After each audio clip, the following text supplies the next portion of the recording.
كيف نستثمر الحروف المقطعة؟ تحية من عند الله عليكم مباركة طيبة.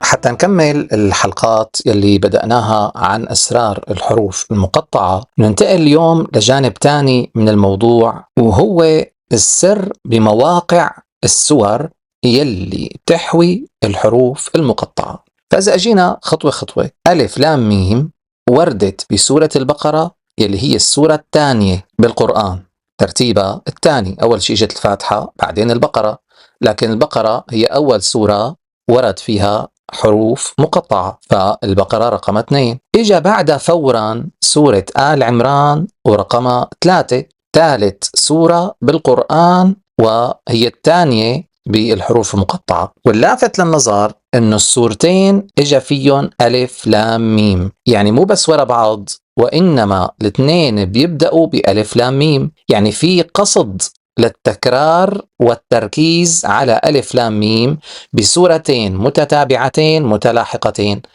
إذا الموضوع مو عشوائية، مو إنه القرآن الحروف المقطعة مرمية فيه كيف ما كان، في قصد وتعمد للمواقع. إجت بعدهم سورة الأعراف رقم 7، يعني إجا بيناتهم معناتها السورة الرابعة والخامسة والسادسة ما فيهن حروف مقطعة.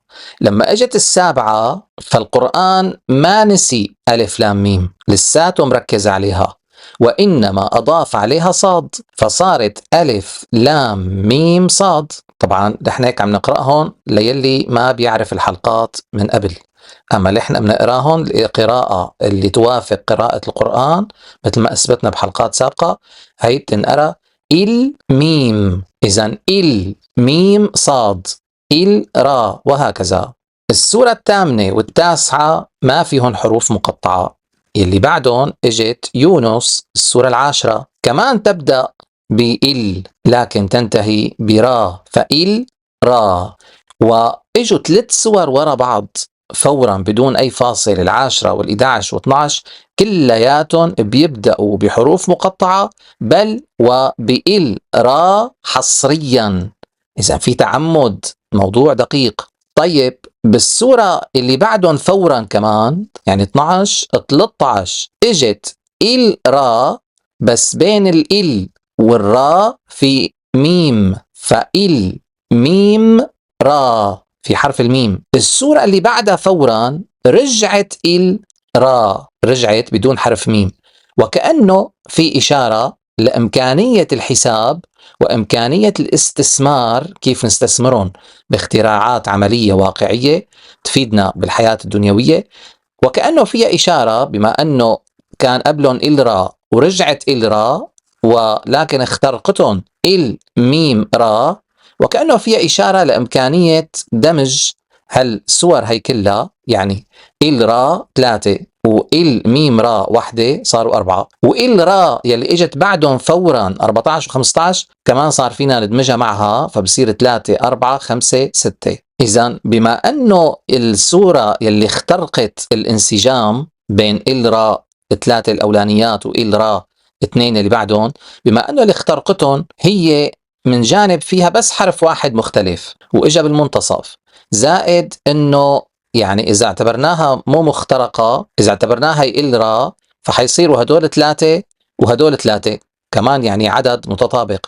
يعني فيها إشارة لإمكانية واحتمالية أنه نحسبهم كلهم مع بعض. هذا بجانب وبمجال وبنظرة معينة للموضوع، لكن كمان لازم ننظر الموضوع بطريقة أخرى لنستثمرهم بمجال تاني، وهي أنه لا نأكد أنه هون في اختلاف، لأنه بالواقع في اختلاف كمان. يعني هو من جهة تشابه شديد، هي السورة الرعد تشابه شديد بينها وبين ما قبلها وما بعدها، ومن جهة هي مختلفة مهما كان نسبة الاختلاف قليلة، وهكذا. منكمل بعد 15 16 17 ما في سور حروف مقطعة، ولا 18 بينما اجت 19 حروف مقطعة واجت مختلفة كتير عن اللي قبلها، كاف ها يا عين صاد. السورة اللي بعدها تماما اجت مختلفة عنها، يعني ممكن يكون بس حرف الهاء مشترك، إذا كاف ها يا عين صاد. اللي بعدها طا ها بعدين في عنا من 21 لل25 حروف مقطعة، فاجت 26 وال27 و28 كلهم طا سين ميم، إلا 27 النصانية اجت بدون ميم طا سين. يعني نفس الفكرة اللي قبلها تبع الرا، اجت قبلها وبعدها وبيناتهم تشبههم جدا ولكن في حرف مختلف. إذن هي بتأيد الفكرة اللي كنا عم نحكيها قبل شوي لإمكانية واحتمالية أنه ننظر للموضوع نظرة بشكل معين.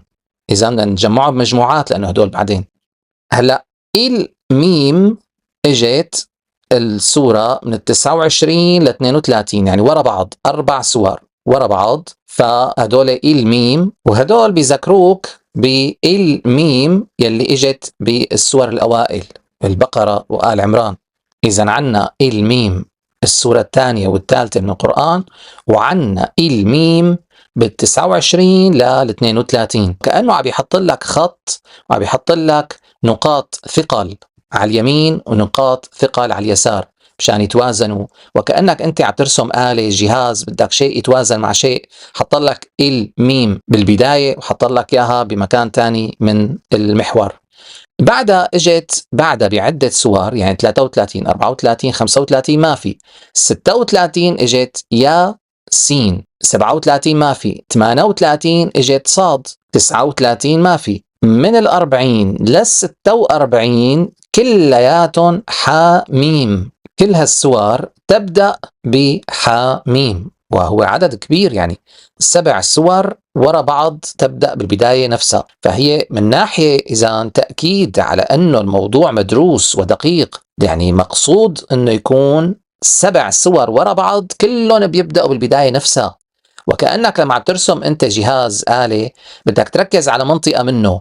يعني جهاز أنت مثلا عم ترسم هون ببدايته في حاطط جوهرة من نوع معين، هون حاطط جوهرة من نوع تاني. طبعا الجواهر معروفة طاقتها، يعني الخواتم هدول الغالية اللي فيها أحجار كريمة معروف أنه في إلى طاقة معينة مثلا مغناطيسية، يعني في إلى استخدامات، في إلى أبحاث. هو كأنه لما جاب هالصور هي ورا بعضها، إذا كان القرآن كله عبارة عن خط مستقيم، فكأنه بهالمنطقة هي عم يرسم حجر من نوع معين، كأنه بهالمنطقة عم يرسم حجر من نوع تاني، وهالحجر يلي هون قياسه وحجمه يختلف عن هاد، لأنه هاد عبارة عن حاميم 7 سور ورا بعض، معناتها حجمه أكبر من حجر صغير عبارة عن سورة واحدة مثل سورة صاد. وبنشوف مواقعهم هلا على الخط. أنا بقول مثلا إنه نفترض بدنا نستخدمها بجهاز نحط فيه أحجار كريمة حتى مثلا يستقبل طاقة كونية مثلا، لكن ممكن ما نحط أحجار، نحط أجهزة تانية، نحط أمور تانية، يعني بس أنا عم بعطيك أفكار تلهمك. إذن من ناحية هالدقة هي والإصرار من قبل القرآن على التكرار والتتالي ورا بعضهم،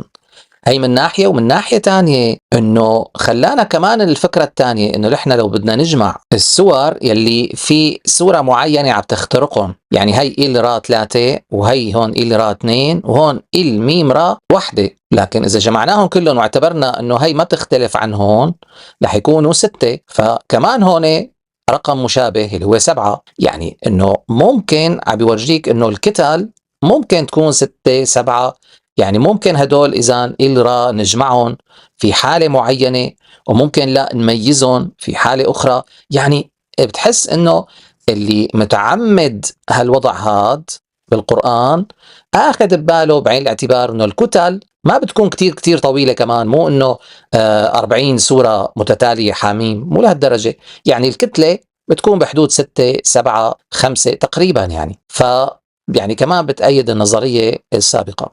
47 48 49 ما في حروف مقطعة، بتجي سورة قاف رقمها 50 تبدأ بقاف. بعدين من 51 ل 67 مسافة كتير كبيرة ما في حروف مقطعة نهائيا، بتجي السورة رقمها 68 تبدأ بنون، فهي تختلف عن قاف لكن تشبهها بشو؟ بأنه حرف واحد، يعني هي حرف واحد وهي حرف واحد. بعدين تصور بعد 68 يعني 69 ل 114 ما في حروف مقطعة نهائيا. طيب شو بدلنا هالكلام؟ بدل على أمور اليوم رح ندرس أول أمر منهم من حيث الترتيب وبغض النظر عن حجم كل سورة. سورة كبيرة ولا صغيرة، المهم سور متتالية. منلاحظ انه سور الحروف المقطعة عم تتركز اكثر شيء بالنصف الاول من المصحف. ليش؟ لانه انت تقريبا كلهم لعند رقم 50 يلي هي لسه ما وصلت لمنتصف القرآن، لانه القرآن 114 معناتها نصفه عند السورة رقم 57. هن رح يخلصوا تقريبا ولساتنا عند 50، معناتها هن مركزين بالنصف الأول من المصحف. طيب ليش ما نحول هالشي لرسم بياني، مخطط بياني، حتى أنتم تفهموا أكثر من ناحية، وحتى كمان نتعامل مع الحروف المقطعة، مو بس نعمل إثبات لدقتها، علاقتها اللغوية مثل ما حكينا بحلقات سابقة، وإنما حتى مواقعها بمعنى أحداثياتها، بمعنى تواجدها، بمعنى رسمة. يعني إذا بنتعامل معها كرسمة، كمخطط، كصورة، يعني ليش نحن ما بنتعامل كمان مع القرآن وكأنه رسوم؟ يعني مشان نثبت لحنا أنه حتى بمجال الرسم مدروس. حنشوف كيف، وكيف ممكن بالتالي نقدر نستثمره بمخطط لجهاز نصنعه، وهالجهاز يقدر يعمل شيء يشبه المعجزة. فبما أنه عدد سور القرآن هي 114، فمشان أعرف الموقع الدقيق لكل سورة، هل هي أقرب لبداية القرآن، لوسطه، لنهايته، فبضرب 114 عدد السور برقم كل سورة من سور الحروف المقطعة. فمثلا سورة قاف بما أنه رقمها 50 مثل ما شفنا هون، فبنضرب 114 مو ب50، نضربها ب50%، لأنه أنا بدي موقعها بالمية. يعني هن مو 114 سورة، بس أنا بدي موقعها مو بالنسبة ل 114، بدي موقعها بالنسبة لل100. يعني على فرض أنه هن 100 سورة فقط. طب ليش أنا عم بحول من 114 ل100؟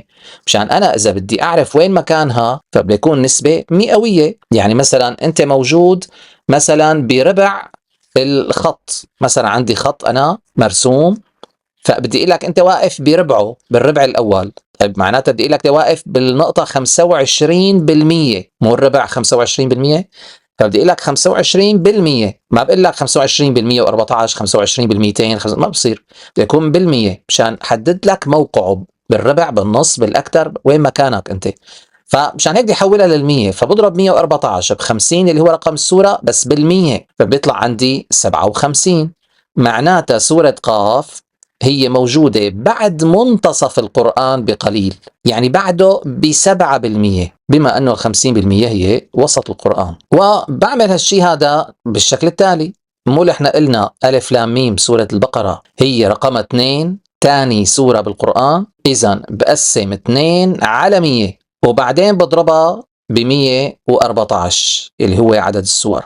يعني شوفوا معي، بنجيب هي 2 تقسيم 100 ضرب 114 بيطلع 2.28. موضوع سهل. وهكذا بعمل لكل السور، كل واحدة بيختلف عن اللي قبلها بس رقم السورة، 3 7 10 وهكذا، مثل ما شفنا بالتقسيم اللي شفناه يلي هو تقسيم عادي جدا. فبس لخلص تقسيم السور يلي فيها الحروف المقطعة كلها وباخد هالأرقام هي، هلأ بفوت على برنامج الإكسل وبكتب هدول كلهم بجدول. هون بكتب أسماء الحروف المقطعة، وهون بكتب الأرقام اللي طلعت معي يلي حسبناها. هذا كله عادي لحد هون.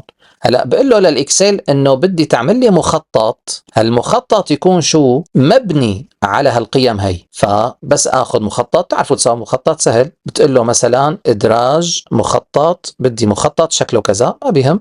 لما تعمله أنت عم تعمله بتقول له بدي القيم تاخدها أنت من هون. فلكن مشان يزبط، لأنه هو من الصفر لل100 لازم، فلازم تحط قبله صفر، يعني قبل هي بده يكون في وحدة اسمها صفر. وآخر شيء كمان بعد ما تخلص أي سورة نون اللي هي آخر شيء كمان بدك تحط بعدها 100 مشان هو يفهم إنه من الصفر لل100 فتصير مئوية. فلازم هدول، هذا طبيعي، يعني اللي بيعرف شوية رياضيات هذا الشيء بالنسبة له بديهي. فشايفين المخطط كيف طلع؟ هذا هو بدقة شديدة مواقع الحروف المقطعة بالقرآن. هاي صفر، هون 2 سورة البقرة، 3 آل عمران، وهكذا وهكذا. فآخر شيء هي سورة نون. أما هي 100 وهي صفر ضروريات، يعني موضوع تاني هذا.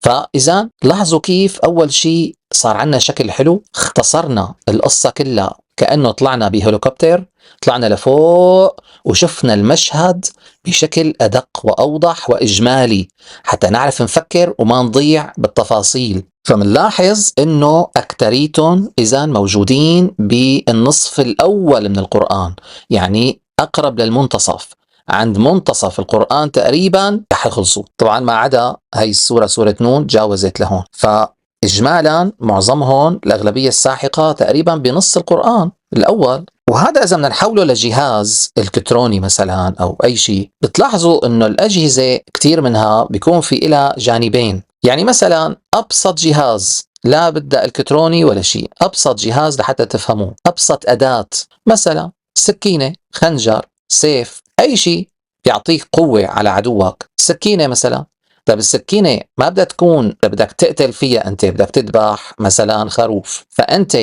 ما بدك يكون منطقة فيها حادة جدا وحتى تذبح فيها. طيب معقولة تكون كلها حادة كلياتها؟ بتصير تقطع ايدك، انت من بدك تمسكها؟ فلازم يكون في مكان ما فيه هالحدودية هي، تمسكها من مكان اللي هو المقبض، تمسكها منه حتى تقدر تذبح بالمكان الفعال اللي هو النصف الثاني. فانت بتمسكها من هون للسكين اللي هي بتكون مثلا بلاستيك من هون فرضا او حديد او اي شيء، وهون بيكون المنطقة الحادة. إذا من الطبيعي مبدئيا لما بدك تصنع جهاز مستنبط من الحروف هي الكونية، إنه الجهاز يميز لك بين منطقتين أحدهم فعالة أكثر من الأخرى، مع عدم نفي إنه ارتباط المنطقة الفعالة بالمنطقة اللي هي ما لا فعالة ولو بنقطة واحدة اللي هي سورة نون، ولو بنقطة حتى كمان تربطهم ما تكون في انفصال كامل. هذا المخطط ممكن أنا يوحي لي بشيء، يوحي لي بمخطط لصنع جهاز بمجال معين يفيدني بحياتي الدنيوية.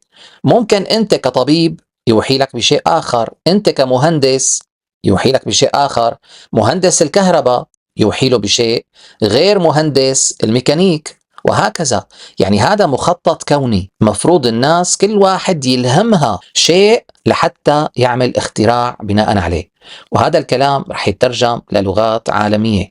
فبتمنى انه انتو العرب المسلمين انتو تحاولوا تستلهموا من هالمخطط هاد والمخططات اللي جاية بعده بالحلقات الجاية، تستلهموا شيء يفيدكم وتعملوا منه اختراع قبل ما غيرنا من الأمم تسبقنا. لأنه رح نشوف بحلقة جاية إنه كيف ممكن مخططات معينة بالحروف المقطعة تفيدنا بصنع جهاز يخلينا ننقل البضائع من مكان لآخر بلمح البصر. يعني كيف مثلا سليمان نقل عرش بلقيس أو ملكة سبأ، فنحن لازم نسعى لصنع جهاز إلكتروني مثلا، يعني عم بقول مثلا إنه يقدر وفق إحداثيات معينة ومخطط معين من الحروف المقطعة يخلينا نقدر نصنع هالجهاز يلي بينقل البضائع بلمح البصر. بالمناسبة أنا قارنت رسم الحروف المقطعة بالقرآن كله، وجدتها بالمخطوطة هي ذاتها مثل النسخة اللي بين إيدين الناس. يعني المخطوطة الأصلية لاحظتوا أنه أحيانا بتختلف شيء بسيط جدا عن النسخة اللي بين إيدين الناس، وبأمور معينة اللي هي طبيعي تختلف، اللي هي مثل الحروف اللي بيسموها الحروف الصوتية بلغات تانية، يعني مثل الألف واو ياء، هدول حروف صوتية طبيعي تكون يعني في مرونة فيها. المهم لكن هون بالحروف مقطعة نفس الشكل تماما موجود بالنسخة الأصلية اللي هي المخطوطة، مقارنة نفسها تماما بالنسخة اللي بين ايدين الناس. هي مشان طمنكم على هالنقطة. وبالنهاية عطيت هالكلام كلياته للذكاء الاصطناعي كلود، مثل ما لكم شايفين هون عطيته كل هالكتابة اللي كنا كاتبينها نفسها تماما، تقروها انتو اذا حبيتوا. قلت له ما رأيك بتحليلي هاد للحروف المقطعة؟ فعطى يعني خلاصة حلوة لطيفة، قال يبدو أن تحليلك يسلط الضوء على أنماط وعلاقات مثيرة للاهتمام بين السور اللي تبدأ بالحروف المقطعة في القرآن الكريم. فكرة النظر لموقع كل سورة نسبة إلى طول القرآن بأكمله تقدم منظورا فريدا، لأنه هو أول مرة بيسمع أنه في حدا نظر للحروف المقطعة كمخطط بياني. لأني أعطيته الصورة كمان، صورت له الصورة وأعطيته إياها، اللي شفتوها قبل شوي. كما أن تجميع السور حسب الحروف المقطعة في بدايتها يظهر التركز الواضح لهذه السور في النصف الأول من القرآن. هذا التحليل يثير تساؤلات مثيرة للاهتمام حول الأنماط والهيكل في ترتيب السور في القرآن، يشير إلى احتمال وجود معنى أعمق وحكمة وراء استخدام الحروف المقطعة وترتيب السور بهذه الطريقة. سيكون من المثير للاهتمام استكشاف المزيد من الأفكار حول الدلالات المحتملة لهذه العلاقات. يعني فعلا أنا هذا هدفي، إنه نحن نكمل استكشاف خطوة وراء خطوة من وراء الحلقات، نكتشف ويكون موضوع إلهام. في الوقت نفسه من المهم أن نتذكر أن هناك العديد من الجوانب في بنية وتكوين القرآن التي قد تتجاوز فهمنا الكامل، لكن الاستمرار في دراسة واستكشاف هذه الأنماط يمكن أن يقدم رؤى قيمة وتقدير أعمق لتعقيد وجمال النص المقدس. يعني عبارة حلوة، تعقيد وجمال النص المقدس. شكرا على مشاركة هذا التحليل الذي يحفز على التفكير. فعلا هذا أحد أهدافي، إنه نحن الحروف المقطعة تبدأ تعطي الهدف من وجودها. أحد أهداف وجودها هي تحفزنا على التفكير. هذا أهم شيء، لأنه الذكر عملنا كتاب كامل عنه مثل ما بتعرفوا، اللي هو الذكر بالقرآن هو التأمل. فأهم شيء تعطينا دفع لنوجه تفكيرنا بمجال معين ولحتى نستثمر هالحروف هي. نكمل بحلقة تانية، والحمد لله رب العالمين.